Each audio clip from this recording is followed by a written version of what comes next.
Your boss just texted, "Can we jump on a quick sync at dinner?" But for the first time in Indian corporate history, you're legally allowed to ghost them.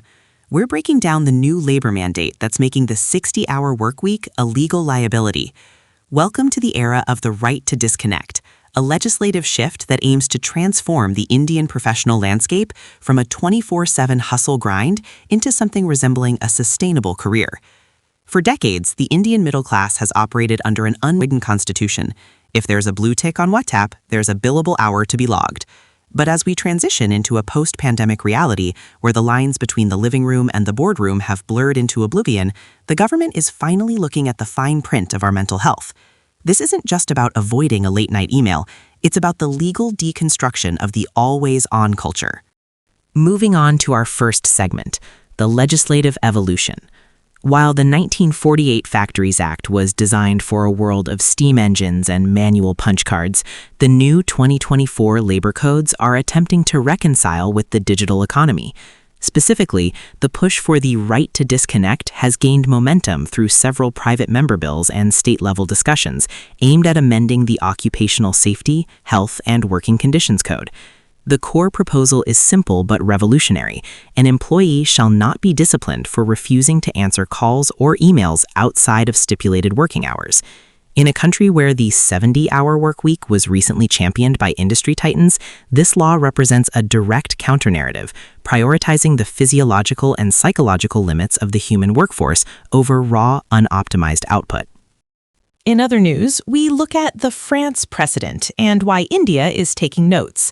Back in 2017, France enacted the El Khomri law, mandating that companies with more than 50 employees establish hours when staff shouldn't send or receive emails. Since then, countries like Portugal and Kenya have followed suit. The Indian adaptation, however, faces unique hurdles. Unlike the structured European labor market, the Indian professional ecosystem is heavily reliant on informal-formal communication, where a quick favor on a Saturday afternoon is often a disguised KPI requirement.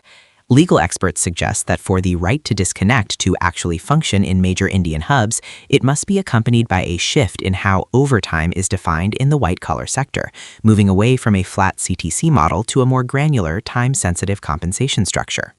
Turning our attention to the science of the always-on brain, data from recent psychological studies across major metros suggests that anticipatory stress, the anxiety of expecting a work notification, is just as damaging as the work itself.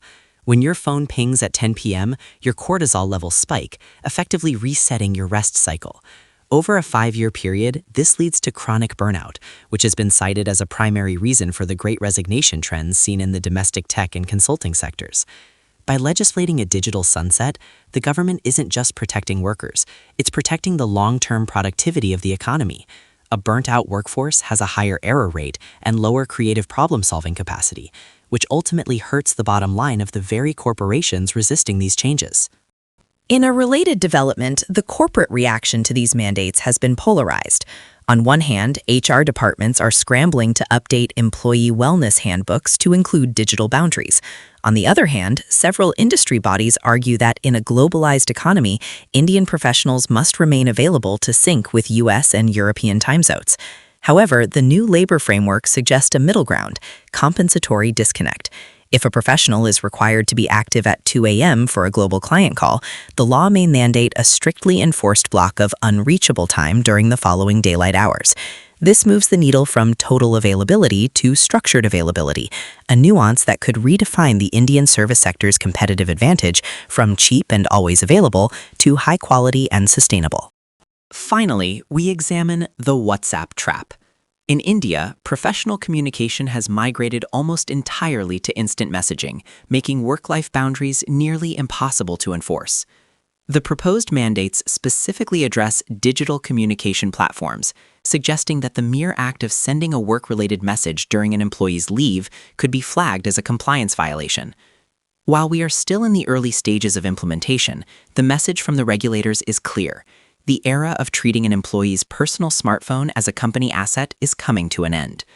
As we move forward, the success of the right to disconnect will depend less on the fear of the law and more on the cultural shift of the urban professional, learning that doing the needful should never come at the cost of one's own sanity.